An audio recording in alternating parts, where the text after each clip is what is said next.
Should we call it a bit early? Oh, Yeah. we're live. Just waiting for it to kick in on Instagram.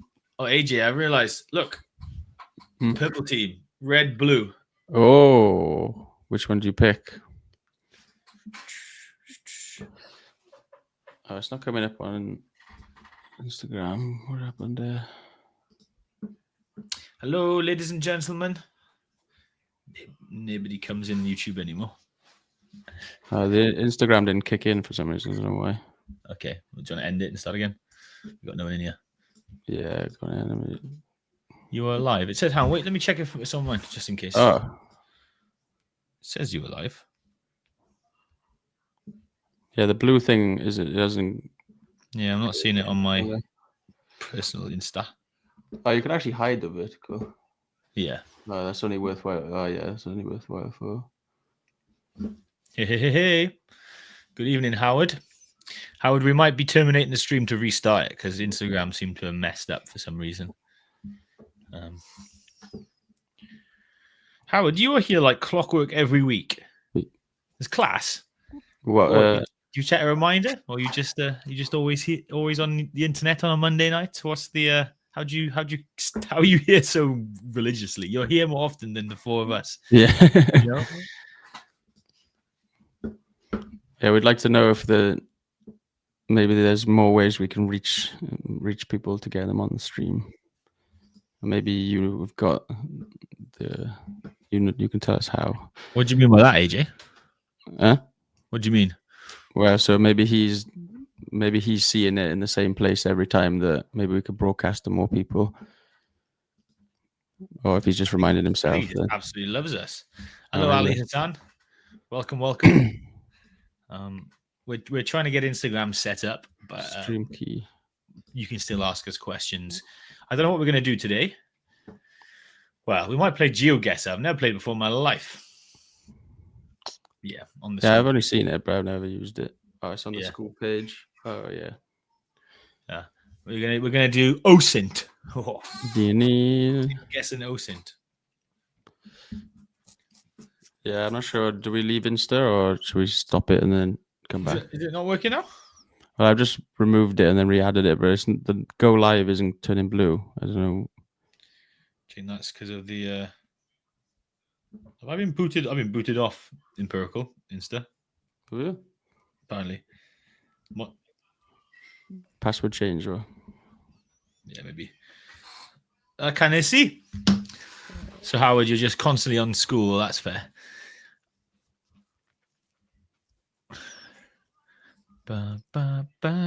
How's everyone been? Good weekend. Good Monday. People who are at the end of their Monday. How was it? Are you kind of glad it's over, or feeling energized to tackle the week? And those of you stateside, about midday, isn't it, or so? Maybe a bit later. Yeah, how was your lunch? Going on? Yeah. How was? Sign up to play GeoGuessr. I'm trying to sign up to GeoGuessr. It says sign up to play it. Yeah, you just need to provide an email and a password. Oh, I thought I did. Try again. I did my email plus Geo. You know that old dirty trick. Oh yeah, try the free daily game. So we've only got one to play, have we? Oh, is that all we got? I got a multiplayer thing. I guess we could try one of them, can we? We can see how. Yeah, we'll find out how it goes. I need some friend. Join a club. No notifications.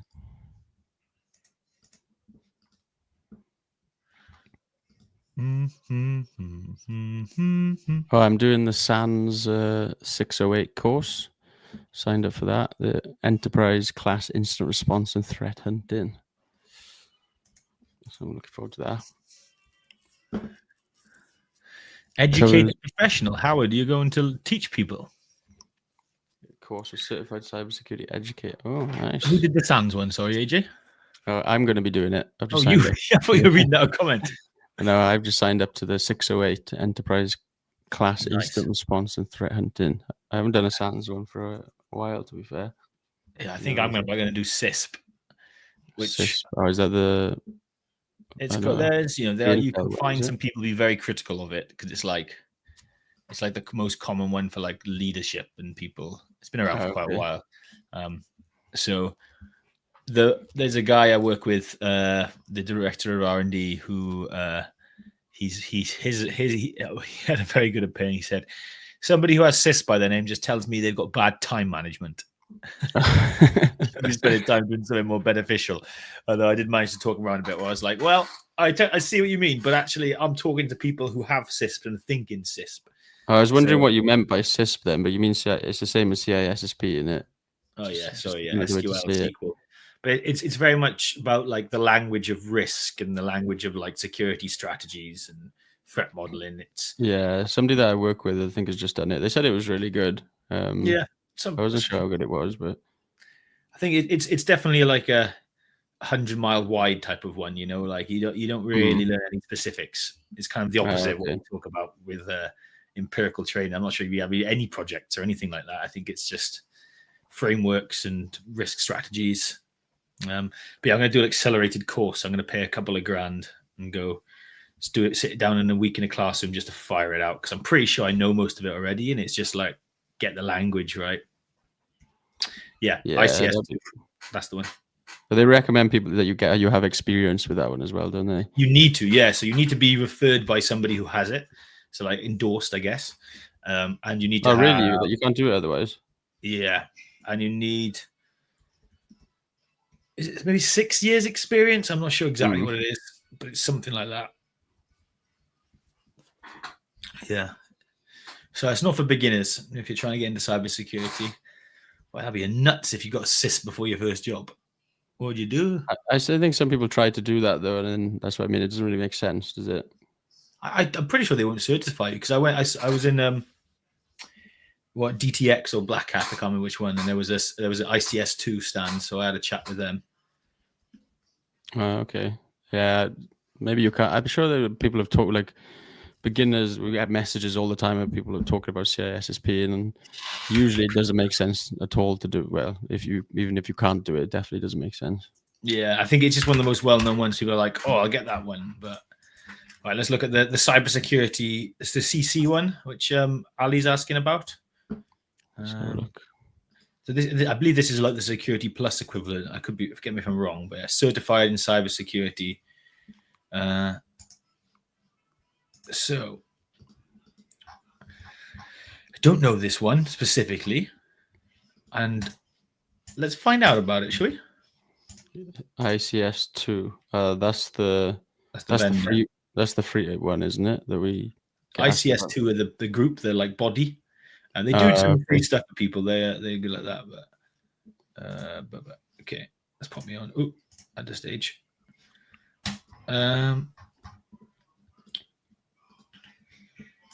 So, examination. What's the exam like? Oh, you have to go into a place. So it's Proctor pilot test. I assume it's the multiple choice. What do you think, Andy? It's probably going to be multiple choice, isn't it? Yeah. It's not. People. A lot of people do it. I don't think it holds much weight, but I don't know what. I haven't actually looked into what the modules are all about. Yeah, I believe it's a Security Plus equivalent. It's a good entry one. It kind of can get you through some doors. I think the best way to prepare for these really is practice tests, because that format, that bloody the bloody format 1 in 4 thing is just going to trip you up a little bit, and you just need to kind of do the reps on that. That's probably the best thing. I don't think you need to do any labs or any projects to support this. It's just concepts. Yeah. Practice tests, I think, is an important thing for those types of ones, isn't it? Not as in depth as Security Plus, apparently. Yeah, I don't think so. Security Plus has a bit of shit in it, to be honest, if I remember. It's been a long time since I tried that one. I think that's just well known in the industry now, isn't it? That's why that's why everybody does it. Mm-hmm.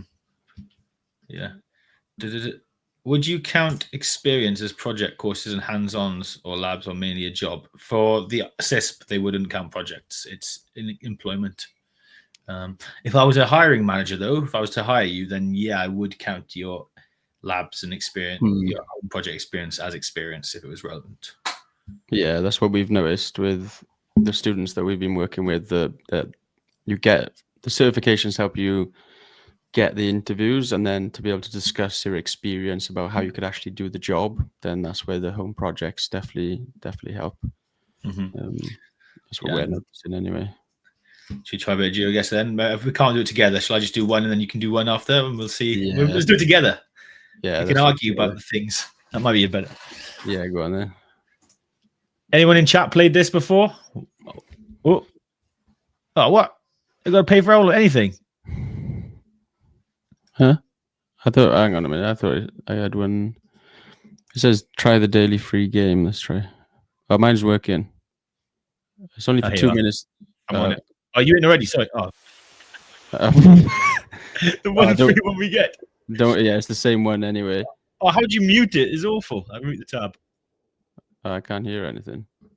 I've not shared my mute site. There you are. Okay, where are we? This looks slightly American to me. It could be Australia. No, not Australia. The houses are very flat.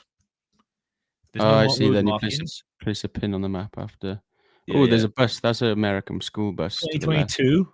That helps only if you're a pro and knowing the Google Maps around. That's an American school bus, surely. Okay, so we've narrowed it down to. It could be Canada, but we narrowed it down to North America then. Yeah. Do they have? I don't know if they've got. Do they have those yellow school buses in Canada? I don't know. School bus. No parking over there. This stinks of America to me. Maybe somewhere Midwest. I'm like, look like maybe they get snow in the winter. They got some evergreen trees here. I'm thinking maybe Minnesota. They do have yellow school buses in Canada. They do. Is that from the chat? I can't see. Nice. I just Googled it. These buildings look a little bit Scandinavian to me, so I am thinking Minnesota is where I'm going to go. Okay. GMC smells American. Okay, so I mean, I reckon it's it's somewhere here. It could be any of these. Where are you looking at? I'm gonna go. I've got my Minnesota Vikings hat on. We'll go Minnesota. Let's go by Fargo. Oh, wait there. What you said in the chat? Green address post. What do you mean by that? Oh, if someone knows the proper tips, I don't think we do. Is that the? There's little clues like you can move up and down the street. Then can we? Oh, we got 9 seconds. Oh. He's in Canada. Oh. That's not bad though. Yeah, that was pretty good. Do we get to do another round? Oh, this looks like I don't know actually. Greece maybe? Yeah, it's giving me a bit. Oh, it's a language here. Give me a kind of Spanish. Osteachon. Oh, that looks. Is that Russian? My initial, it kind of gave me like almost Spanish vibes initially. Yeah. Got some Spanishy looking ethnicities. Oh, it does feel a bit. Could be Mexico. Oh, what is it? Departamento. Yeah. Oh, yeah. This is definitely some in Spanish. Are you looking at the sign? Yeah, I think it could be. I'm thinking it's more South America than Europe. Yeah, go further. Go further down the street, and if you have a look at the board there, you can see like. We were trying to see if it says like. Oh, it says Spanish food. It says Vente Soda. Does it say San Sebastian? San Sebastian. I think that helps. Lots of places called that. It's definitely not tax even one. There's a travel. But those are good tacos. It's definitely South America because the travel agency has got Bogota, Cancun. This has got Madrid, Roma. Paqueta. Okay. 30 seconds. So I'm thinking it's somewhere like Colombia or. Yeah. It's not super sunny. Yeah, Colombia's a good shot. I've never been. Have you been anywhere in South America already? No, I never actually have been to South America. Information de Velos. Okay. How do I zoom in? Zoom in. Delta. Okay, I'm thinking there's a lot of American airlines there. Okay, so we're definitely. Oh, what did you put? I too slow, but. We would have been. I think we would have been Colombia, so not too. It's Peru. I did drop it in Medellin, and it was Peru. Oh, we're doing the same one, are we? Yeah. So there's the same. They give you the same things for free. Oh, nice. I know we could do dumb stuff like Wordle after this. You've got, hello, gang. If you want to ask us cybersecurity questions, you very much can. I just saw some new people drop in. But until then, we were just messing around on GeoGuessr. Yeah. We've never played this before. This looks like this looks homely. I was thinking that it looked a bit. Oh, maybe it's a canal. Maybe it's Amsterdam or something. Get out of the park. Oh, maybe Denmark. Can I get on that road? Yeah, it was. Oh, it's a bit sunnier than I thought. Restaurant. Oh, it's Valkomen Inn. Is that German? Valkomen. Yeah, that is. Oh, it's Willkommen in German. I think you're right. It's like Scandinavia, is it? Glad. Yeah, that's giving me very Scandi. Yeah. So Sweden, it's going to be south of them, whichever it is. How's I'm doing with time? We've got a minute.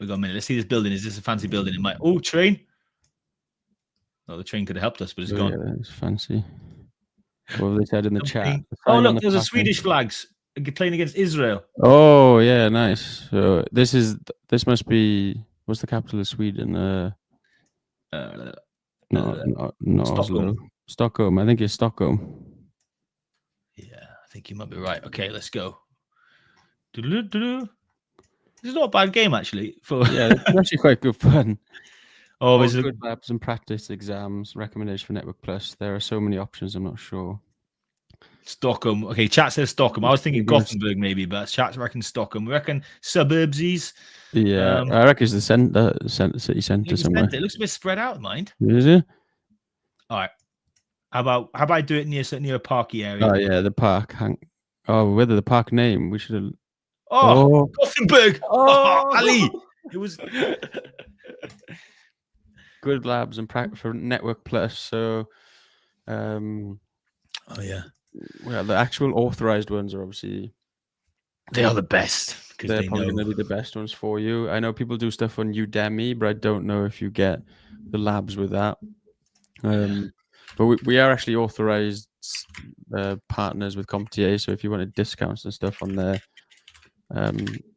practice exams and labs and stuff, but sometimes you can still get them cheaper, to be fair. So and don't worry about doing these old stuff. I mean, Professor Messer, we all love Professor Messer, don't we? So there's some good free stuff out there, but sometimes it might be a little bit old, but that doesn't mean it's all useless. Oh, I don't accept the cookies.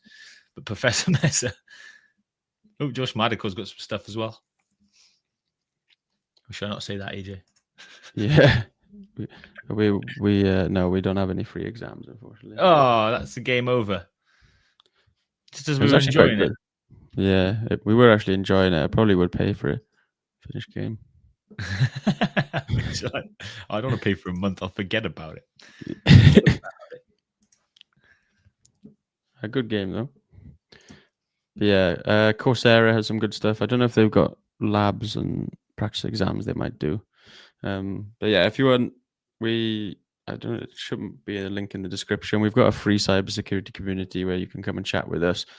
But if you did want to use our discount codes, then you can message us and we can give you the authorized labs. But all depends on what you want, really. YouTube is also good. Yeah, YouTube is good.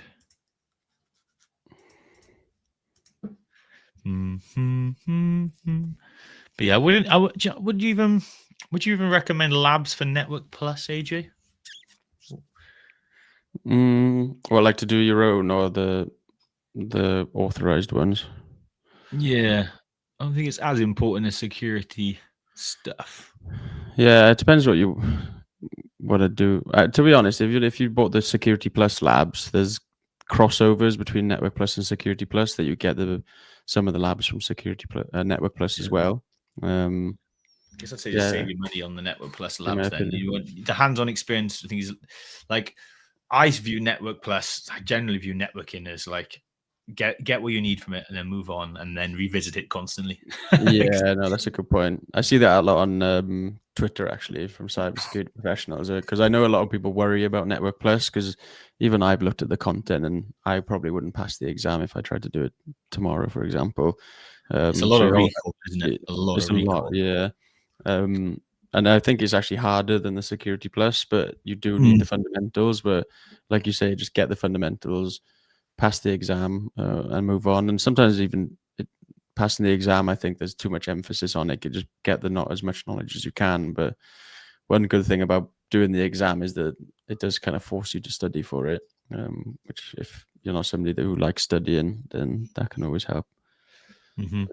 But yeah, I mean, I think I was chatting to one of our mentees the other day about Network Plus, and they were asking, like, the OSI model kind of came up, and I was like, yeah, you do have to learn that. But I'll be honest, I think I've only ever revisited like the network layer and application layer. Really, I don't think I've ever that really comes up where I'm like, where it's helpful for me to know. Do you know what I mean? Yeah, what's going on?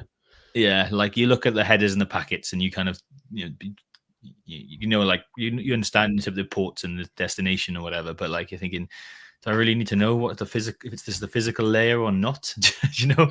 Yeah, no, that's true. Yeah, they definitely don't. So if you're not working as a network engineer, it's not really like we're not really setting up networks or anything like that. We just really want to know how the data or the packets are transferring across the network.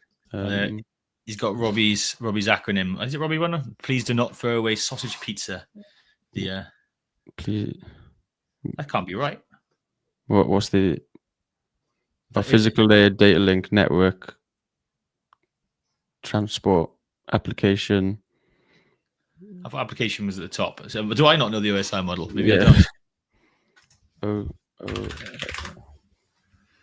Yeah, application is at the top. OSI. Never throw sausage pizza away, maybe? No. Sausage, yeah, that's it. Almost. Session presentation. I just remember application is level 7 and network is layer 3. Those are the ones I always remember. What do you guys recommend? Security Plus for the first cert or Network Plus? Probably just do Network Plus first and Security Plus straight after. Because like I said, they actually, Security Plus shares, I think, is up to like 50% of the Network Plus content. And so once you've done Network Plus, you'll be able to jump straight into Security Plus and already pick up a lot of the content and then move on to the security stuff that they've got in there. So I guess it doesn't. They probably, yeah, it's good to have the networking fundamentals first and then do the security fundamentals after, I would say. It's the more natural way to do it. But again, it is up to you, but I would probably suggest that. I did them at the same time when I was starting out. And I never took the exam because fortunately there was less people trying to get application entry jobs at that time, I think, to be honest. So I took the knowledge that I needed to, but I didn't need to have it on my CV at the time. Nowadays, I think you kind of do because it's a very competitive space and you need to kind of get through the AI filters, like we say. But yeah, I mean, share a little nugget. I feel like we should share some nuggets of wisdom. And the way I always remember, so layer 7 and layer 3, application layer 7 and network layer 3 are the most important ones, because when I'm analyzing web attacks, which is a lot of attacks are web attacks, right? Because you got to do them over the internet to get there. You're not in the business very often as an insider threat. So like I always think of it as an envelope. Do I have an envelope here? If I did, I'd probably leak my sensitive information. But the envelope, on the outside of the envelope, you have the address and like the return to sender, right? That's the network stuff. It says where it's going. And if you're a security pro and you get something flags on like the destination, the origin, see the IP, it's come from a dodgy IP, or you see your company machine talking to a dodgy IP. Yes, something suspicious there, but you have no idea what's in the envelope. Yeah, you say it could be nothing, right? So we need to open up the envelope and look at the level 7, the application layer, to see what's actually being sent in the body of it. Now that's true most of the time, although AJ, I believe in the header in the layer 3, you can see like a URL would be there. Sometimes the exploit is hidden in the URL if it's a get request, right, versus a post. But the response is not in the layer 3. So this is why layer 7 level inspection, IDS inspection is really important. Packets are like network packets. Like everything is kind of split up into little packets. So in your TCP UDP thing you've raised, Howard, right now we're streaming, so this is probably UDP. So we're just sending off packets. They're like little chunks of data that then come to your side and they're reassembled into this constant stream. For TCP, the same thing, but the packets are sending back the SYN and ACKs, acknowledging that, yeah, I'm ready for it. Yeah, give it to me. Yeah, I got it.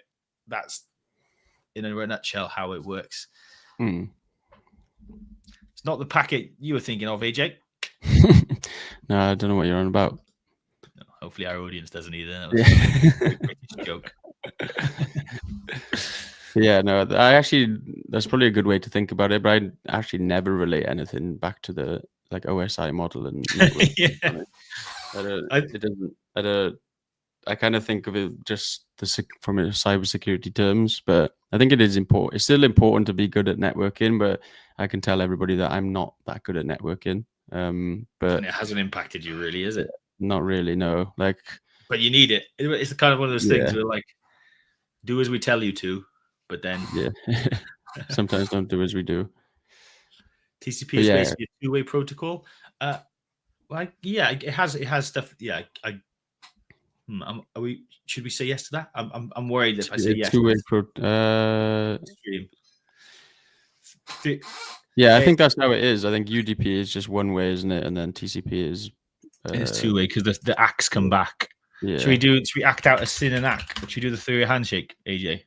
There's a SYN. Do you want to be sending the packets, or do you want to be the destination? Do you want to be the sender or the receiver? I'll be the sender then. Okay, go on. SYN. SYN ACK. ACK. That's it. Yes. It just keeps going like that forever. That's how TCP works. And it's basically saying, "Are you ready?" And they're like, "I'm ready." Yeah, I'm ready. Oh, and then you got it. And it's done. Hang on, there are more. Yeah. There are more. Sorry, that was a dumb one. That was oversimplified. So it's SYN. It's SYN. Are you ready? And then it's yes, I'm ready. SYN ACK. And then it says, okay, I acknowledge that you're ready, and here's the data. And then you go back and say, I got it, thanks. And you keep on doing that. And this is called lossless connection, because if something is lost, it doesn't get the ACK back. So it goes, oh, you must not have had it. Here you have it again. So it kind of fills the gaps, which is why it's just if you're downloading a file, that's really important that you get all of it. You don't have bits missing. If you're streaming, it doesn't matter. The speed is more important. So it's okay if we're blurry occasionally, or there's a little jump in us because some packets were missed or dropped. So that's Networking Plus with Josh and AJ. Yeah. And neither of us have done it. So again, unqualified. Unqualified advice. I think it was on my tech test though, AJ. Yeah, I think it would be. I don't know what the tech tests are like now. Actually, I think they have got a bit more difficult. Do you remember the dumbass question that was, "What's TTL"? That's what stuck with me. I don't know why. What time to live? You do remember? Yeah, time to live. Yeah, it's when there's the timer in the packet, and once it hits that, the connection ends, disappears. Yeah. So I remember doing some threat hunting back with big Gareth P. And the only one time, and we were so excited because we just didn't know what this device was. And then we're like, oh, is it 60? I can't remember exactly the number, but there's a certain Linux device that has an odd time to live. We're like, oh, it's a Linux device. It didn't really help us in getting to like the conclusion, but it's the only time I think I actually used the time to live in my analysis. Okay, yeah. Yeah, that's what I find now with my analysis, like going into the nitty gritty of like things like that doesn't tend to happen. It's more like what you see from your endpoint detection systems, mostly, and just what's ever in the logs. And I don't tend to do as much network analysis anymore, actually. That's why I was asking in the community the other day if they still see the benefit of things like Suricata and IDSs and stuff. And what was it? He mentioned a tool in there, actually. What was it called? Well, are people just doing log only, or are they doing, or like letting? It's basically it's just endpoint and seam. That's all I really do. So you don't collect network traffic at all, because that kind of analogy that I just talked about, like. Some DNS stuff, but that's yeah, Okay. only DNS stuff. But trying to alert on DNS is really difficult. Oh, do you have maybe a WAF in front of your web applications or something then? Because I'm just thinking, there's no way you're letting your web apps not capture the network traffic. I don't know. The networking team probably manage the WAFs. We don't alert on much WAF stuff. Yeah. Okay. But yeah, what was how big is your because AJ's got a sophisticated operation, and I have to be. He's not allowed to talk about it into any detail. I can't talk about it too much. I'm always interested in your red and blue functions, because you have a penetration testing team doing the red. Could you give me rough numbers or indications, comfortable as you are to give, of like how many people are on the blue versus the red? So there's about 12 on the blue, and then probably 6 to 7. But the red is also mixed of application security as well, so there might be a little bit more. But both teams are quite small. Yeah, but that's more. I thought there'd be like a bigger proportional difference than that. Oh, is it more blue? Yeah. Because when I talk about purple with lots of people, it's still very much aspirational. Like, to be able to do that continuously, it's more like point in time. They're really lucky if they get 1 a year or 2 a year, or slash the red team just does it and they don't actually work to do any purple stuff because they're like, oh, I've got to move on.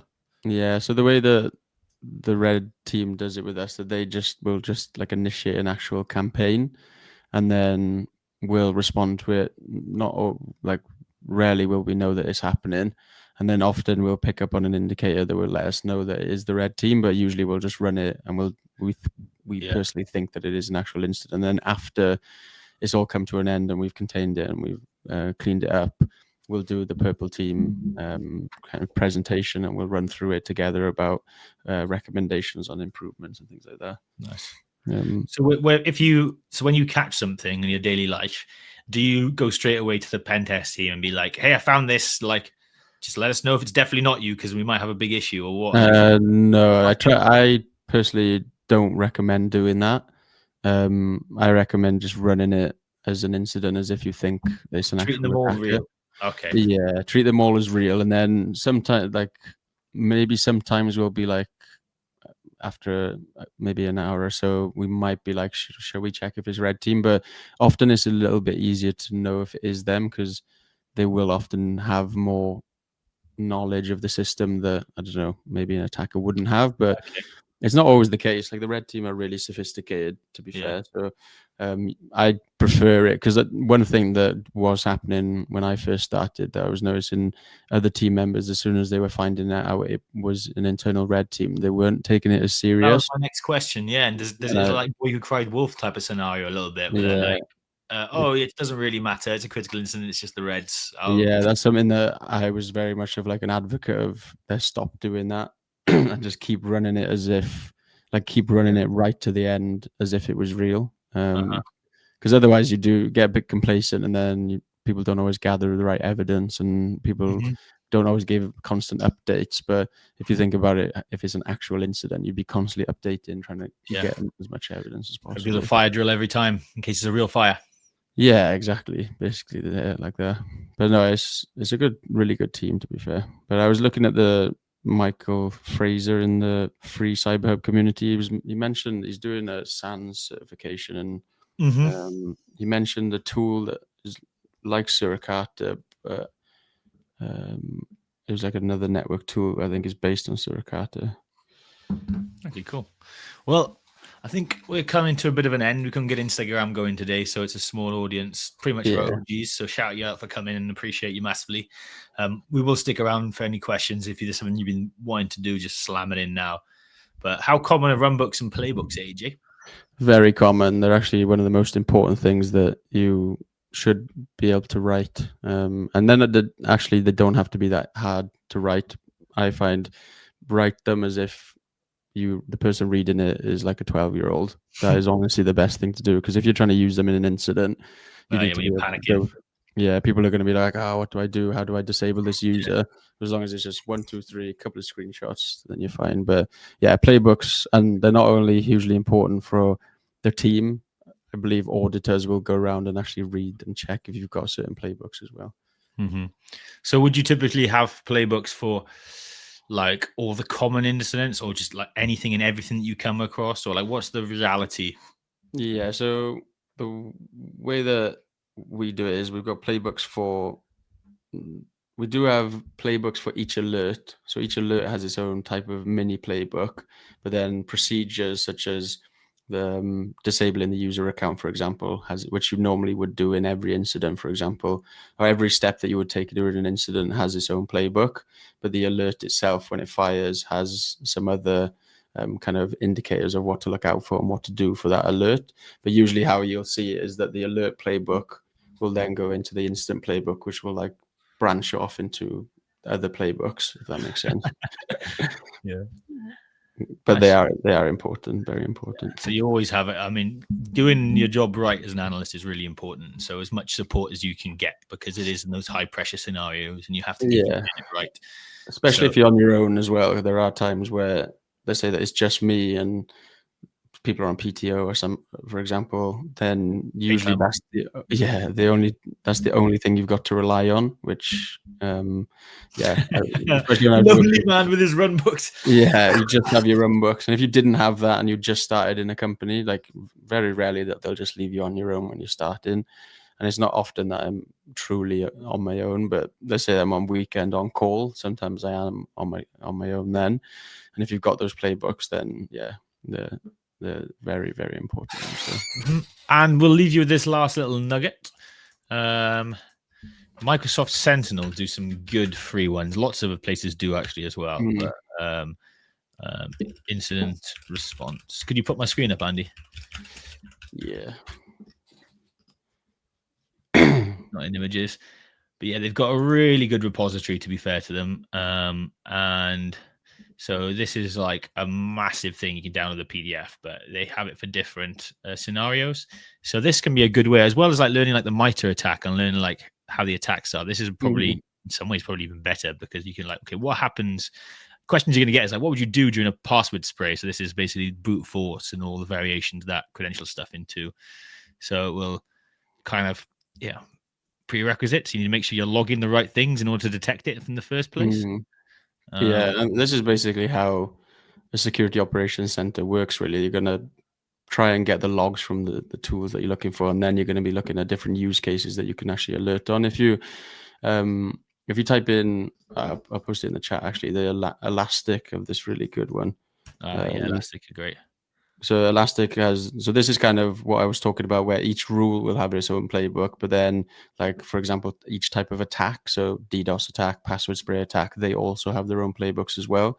And often, I don't know, let's say a password spray could result in an attacker getting in, and then once they get in, then one of your alerts might fire. So you would need to know, let's say that the alert fired, then you go back and be like, oh, actually, this is from a password spray because I can see it from what has been detailed in the playbook. But yeah, that Elastic rule guide, you can click into each rule, and then from there, it tells you which indexes, so which Windows logs to gather, for example. But then there's also an investigation guide on the bottom. And this is something that I'm telling people more in my YouTube videos now to have a look into, because this is kind of what people want from analysts. They want you to know how to investigate different situations. Yeah, and this is a great example of that as well. The investigation workflow, once the incident's triggered or the alert's triggered, and it's kind of the steps of things to do. So you can start building these out yourself, make your own versions, or just build like a repository of them. We always have every analyst has their own. We used to call them copy pasta. Was that a term, or was that just something we called them? I think, it was just something that Robbie called it, I think. Okay, so it's like, you just called it, copy and pasta was basically like all of the things that you would like copy and paste all the places. Like you had like a bajillion bookmarks for different things. And so this would be one of them. So, I mean, if I was using Sentinel, I'd bookmark all of these ones. And this is actually quite a nice little workflow, telling me what to do, how to go and look for, space. And this is something that you would actually use quite well in an interview. They say that somebody asks you, well, they might ask you, what would you do if Yeah. there was a password spray attack, for example, and you can be like, oh, you can picture this then. Yeah. I mean, you won't be able to describe all of this as the difference, but No. if you, I mean, even saying you know about these and you learned from them and you can pull them up, because they'll probably won't say, oh, let's not pull them up, but they'll be like, that's class that you know that, because part of the success of being the greatest analyst that ever lived is Googling very well. Yeah, and being able to gather data as fast as you can to make decisions. That's usually This what is it also is. open source intelligence, isn't it, AJ? It doesn't have to actually be indicators of attack or anything. That's very true. Yeah, but no, I haven't seen this before, but this is good. And like we said, we were on about, can you get experience from projects? Well, you can also get, because that's why I tell people as well, put yourself in different instance scenarios and then try to talk. It doesn't have to even be a tech project. Just write it down on pen and paper if you want to, and just be like, oh, what would I do during a password spray attack? What would I do during a DDoS? And this is the kind of experience that employees will really like from you. That you don't get from Security Plus, you don't get from Network Plus, you don't get from a lot of certifications that kind of those ones hopefully help you understand this stuff a little bit better. That's the kind of purpose of them. They are the foundation for you to build on, not the destination. Exactly that, and I think that's a good thing to finish on. Nugget of wisdom, that. When my mom's trying to phone me as well. Oh, I won't say her name in case that you get hacked, because all AJ's passwords are my mom 123. Yeah, maybe when I was in uni before I knew what cybersecurity was. Yeah. All right. Well, thank you, everybody. Thank you. Thanks, AJ. everyone. Yeah, cheers, Josh boy. Speak to you soon. Night.